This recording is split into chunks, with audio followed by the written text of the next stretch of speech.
48 past 6. I just wanted to talk a little bit again about compressor. Just following on from yesterday's discussion, I had another question that I wanted to ask someone.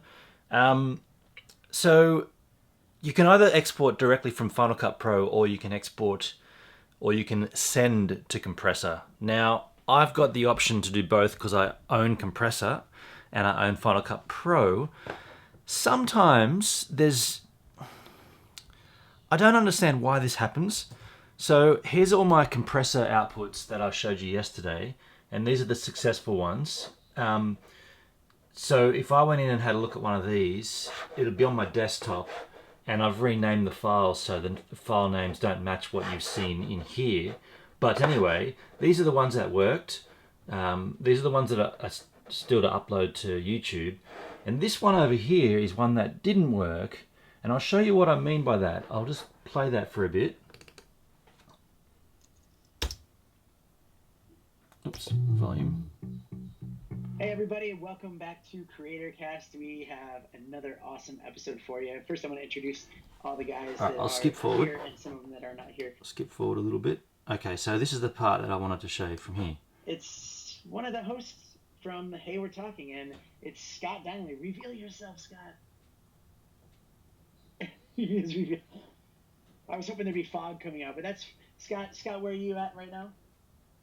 So, the obvious... Where are we? The obvious flaw there, or the obvious issue there, is there's no audio on Scott Donnelly's audio track.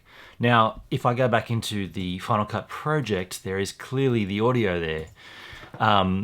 I'll show you that, but bear in mind, we're looking at files that no longer exist. So these files have been removed from my project folder, so that's why they're missing. That's why they're all red. But I know that each one of these is like, this one here is my audio track. B1's mine, and then I think this one's Scott, and this one's Danny, and that one's Scott Muir in Australia. So the question I have is, when you can use a file export here, what's it called? It's called share, and you can export from here. You can send a compressor, and that obviously opens up compressor, and that's what I always do. And then when compressor loads, where's compressor? When compressor loads, you get your current projects, and I've got my settings here, and there's one there that's actually default. See this menu here, published to YouTube, that's straight out of Final Cut settings, whereas that one there is one that I've created.